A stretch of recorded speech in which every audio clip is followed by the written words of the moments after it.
Une voix profonde et envoûtante qui a touché le cœur de millions de personnes. Surnommé la voix d'or de la France, Tino Rossi fut un artiste aux records impressionnants, avec plus de 300 albums et 1100 chansons à son actif. Mais derrière les mélodies romantiques et une carrière éclatante, la vie de Tino Rossi fut marquée par des épreuves, des difficultés et des drames. D'une enfance marquée par la pauvreté en Corse à son ascension en tant que plus grande star de France, puis aux années douloureuses de maladie et aux soupçons pesant sur son passé pendant la Seconde Guerre mondiale, l'histoire de Tino Rossi est celle d'une véritable tragédie. Plongeons ensemble dans la vie, les triomphes et les peines secrètes de cet homme dont la voix a conquis le monde. Une enfance marquée par l'adversité en Corse. Tino Rossi, de son vrai nom Constantin Rossi, naît le 29 avril 1907 à Ajaccio, une petite ville sur l'île de Corse. Dès sa naissance, le destin semble lui réserver un parcours semé d'embûches. Issu d'une famille nombreuse et modeste, il est le benjamin de 8 enfants. Un drame vient frapper la famille lorsque l'un de ses frères aînés décède en bas âge. Dans un geste empli de tristesse et de mémoire, ses parents choisissent de donner son prénom, Constantin, au nouveau-né, lui transmettant ainsi le poids d'un héritage chargé d'émotions. Au début du XXe siècle, la Corse est une terre de contrastes.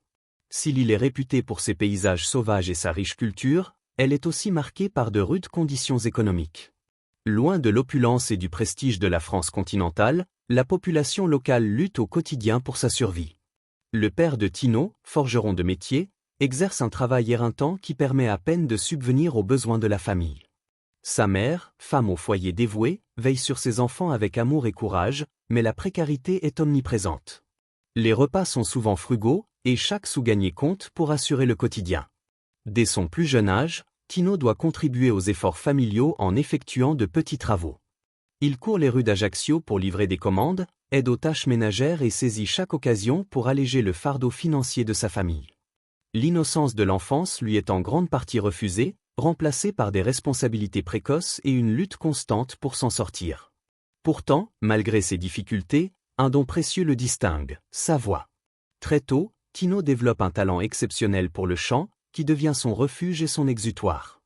Les chansons folkloriques corses et les hymnes sacrés résonnent dans son quotidien, lui offrant un monde d'émotion et d'évasion. Fasciné par la musique, il écoute attentivement les mélodies locales et rêve d'un avenir où il pourra donner vie à ses propres chansons. Son amour pour la musique ne passe pas inaperçu.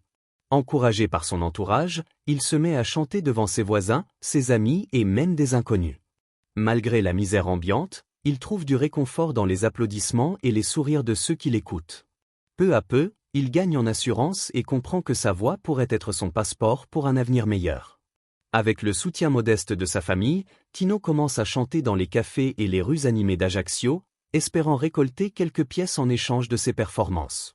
Il se poste aux abords des marchés et des ports, sa voix captivant les passants, formant ainsi les prémices d'un futur artiste.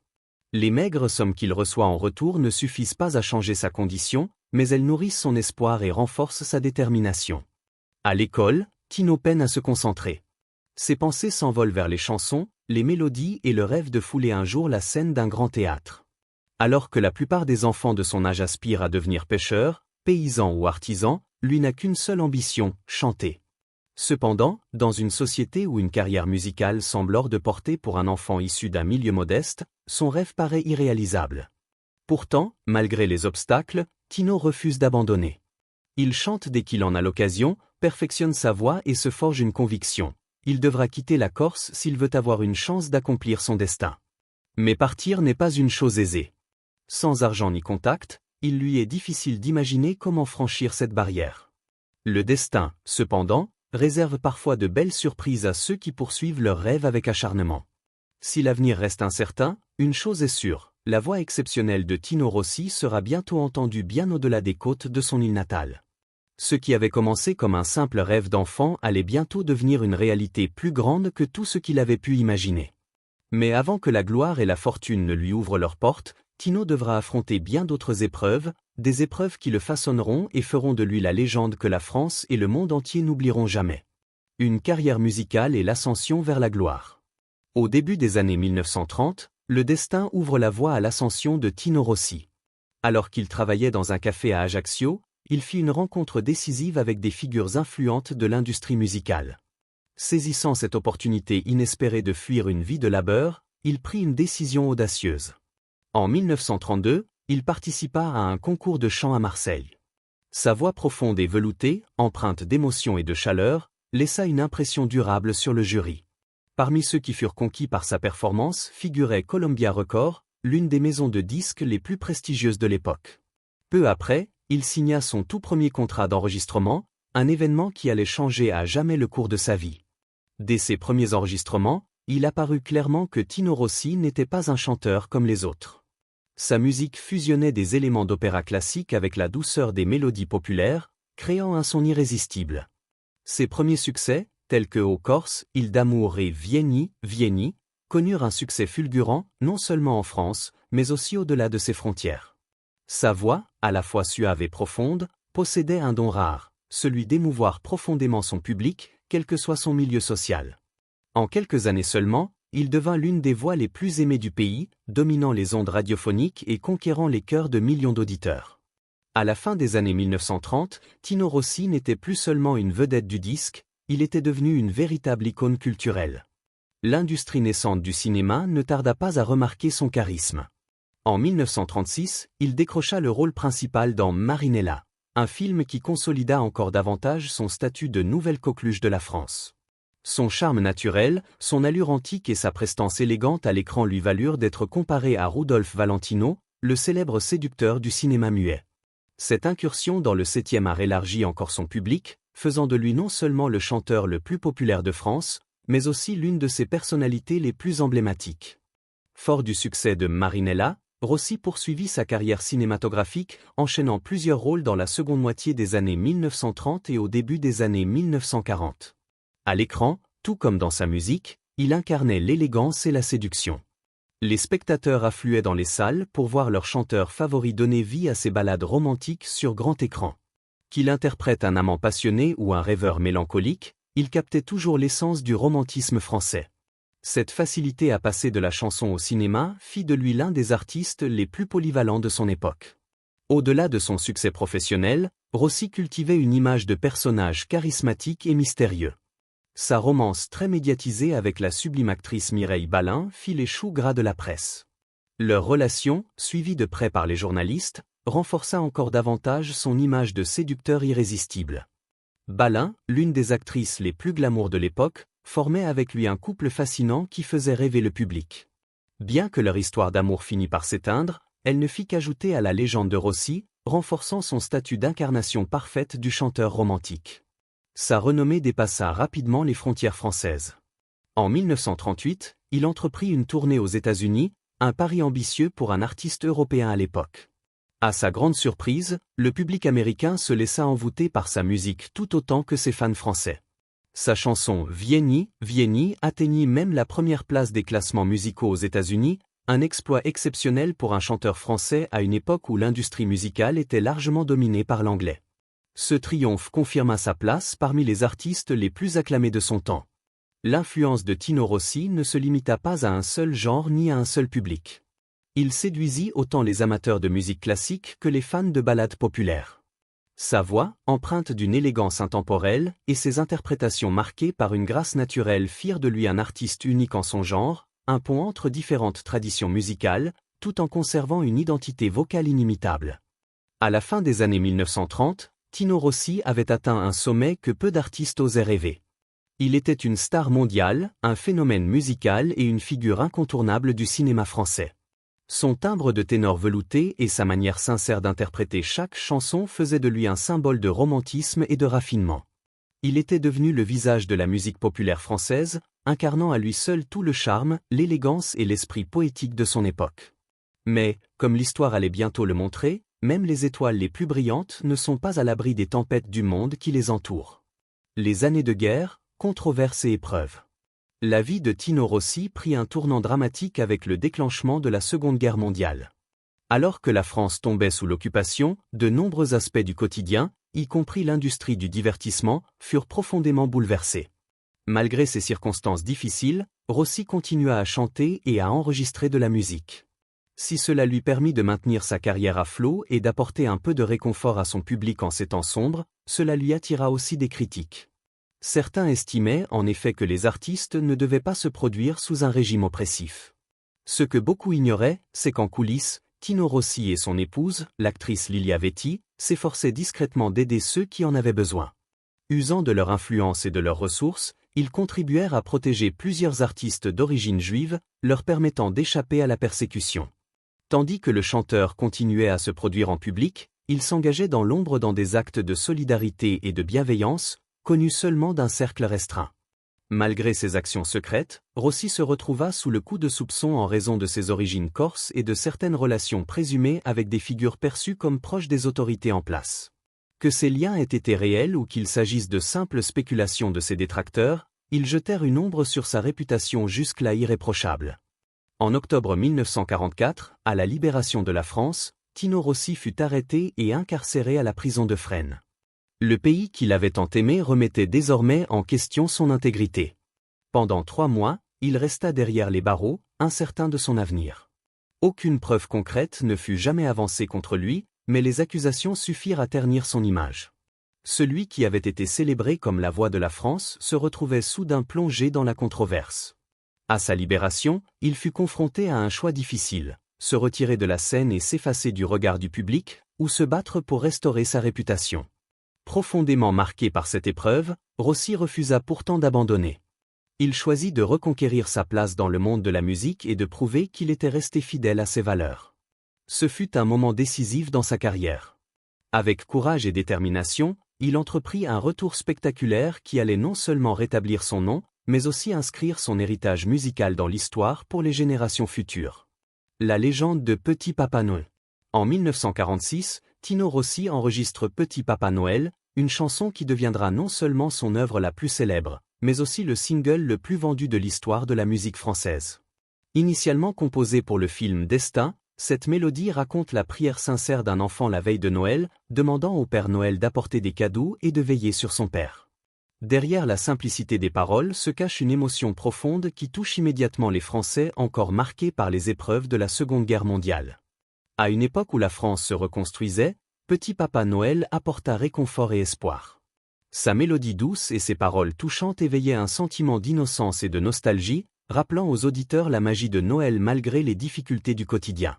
Très vite, la chanson connut un immense succès, devenant un incontournable de la radio française et s'écoulant à des millions d'exemplaires en quelques années seulement.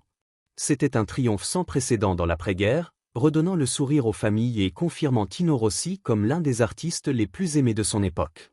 Mais l'impact de Petit Papa Noël ne s'arrêta pas aux frontières de la France.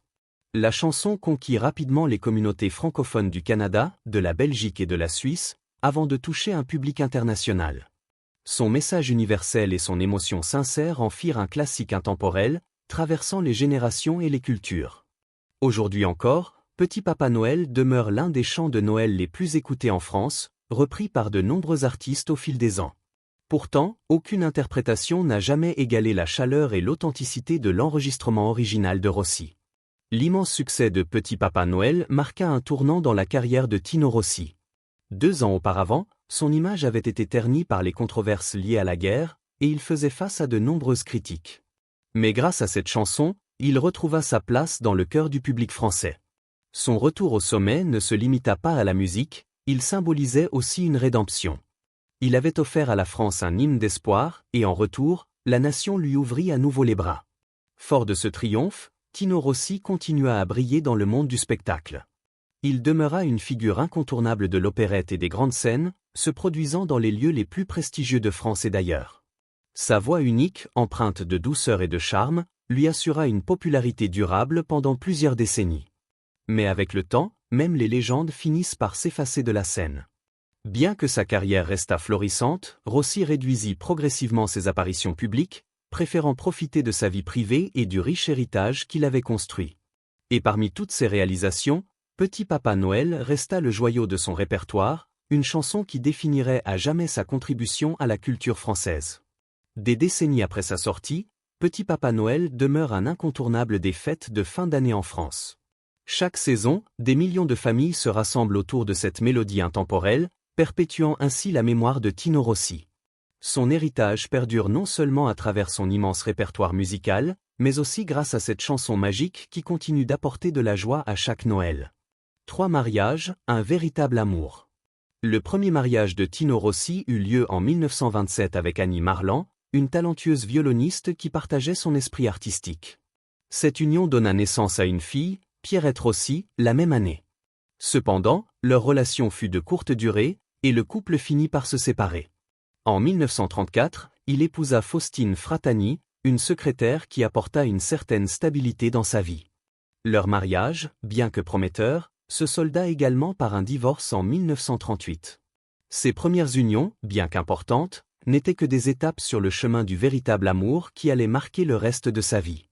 En 1941, Tino Rossi rencontra et épousa Lilia Vetti, une danseuse et actrice d'une grande élégance.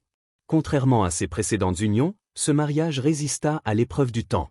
Lilia resta à ses côtés pendant plus de 4 décennies, le soutenant à travers les triomphes et les épreuves. Elle était bien plus qu'une épouse, elle était sa confidente, son pilier et sa compagne la plus dévouée. Ensemble, ils bâtirent une famille et une vie empreinte d'amour et de musique. Leur mariage dura jusqu'au décès de Tino en 1983, faisant de Lilia la femme qui partagea véritablement son destin. Tino Rossi fut non seulement un mari attentionné, mais aussi un père aimant, transmettant à ses enfants sa passion pour les arts. Sa première fille, Pierrette, suivit ses traces en embrassant une carrière d'actrice, bien qu'elle n'atteignît jamais la même renommée que son père. Malheureusement, Pierrette s'éteignit à l'âge de 51 ans, laissant derrière elle son propre héritage dans le monde du spectacle français. En 1948, Tino et Lilia accueillirent leur fils, Laurent Rossi. À la différence de son père, qui excellait dans les mélodies romantiques et lyriques, Laurent s'orienta vers la pop et le disco. Il connut la célébrité en tant que leader du groupe Bimbo Jet, à l'origine du tube international El Bimbo, un succès disco des années 1970. Plus tard, il devint producteur musical, poursuivant l'influence de son père dans l'industrie. Fier de son héritage, il rendit souvent hommage à la contribution de Tino Rossi à la musique française. Laurent s'éteignit en 2015 des suites d'une crise cardiaque, à l'âge de 67 ans. Dans un ultime hommage à l'unité familiale, il fut inhumé aux côtés de ses parents en Corse, la terre qui avait façonné leur histoire. Les dernières années et une maladie dévastatrice. À la fin des années 1970, bien qu'il restât une figure adorée de la télévision française, Tino Rossi commença à réduire ses apparitions publiques, préférant consacrer davantage de temps à sa famille et à sa terre natale, la Corse. Malgré une popularité toujours intacte, il ressentait le besoin de ralentir et de réfléchir à une carrière qui s'étendait sur plusieurs décennies. En 1982, il entreprit une tournée d'adieu, un ultime hommage à son illustre parcours. Cette tournée, qui se prolongea jusqu'au début de l'année 1983, culmina avec un dernier concert le 2 janvier, marquant les 50 ans de ses débuts dans le monde de la musique. Des fans venus de toute la France et d'ailleurs se rassemblèrent pour le voir une dernière fois sur scène, célébrant l'héritage de l'homme dont la voix avait marqué des générations. Cependant, peu après la conclusion de cette tournée, Tino Rossi reçut une nouvelle dévastatrice, il était atteint d'un cancer du pancréas.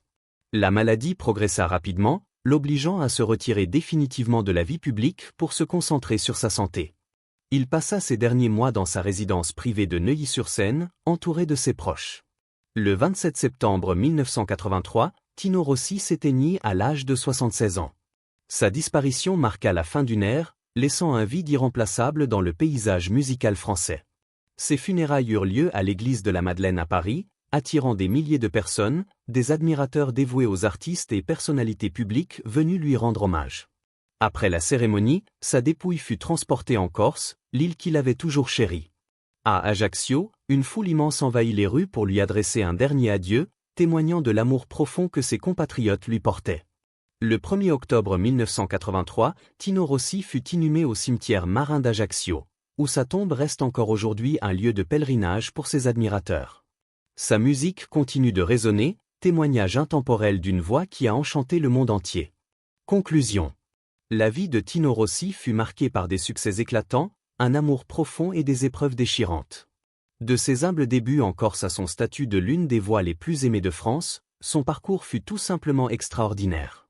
Bien qu'il ait affronté des difficultés, son héritage musical perdure, touchant le cœur des générations. Quel est, selon vous, le plus grand héritage de Tino Rossi? Sa musique intemporelle, son influence sur le cinéma français, ou autre chose? Faites-le nous savoir dans les commentaires. Et si vous avez aimé cette vidéo, n'oubliez pas de liker, de vous abonner et d'activer les notifications pour ne rien manquer de nos prochaines histoires. Merci de nous avoir suivis, et à bientôt.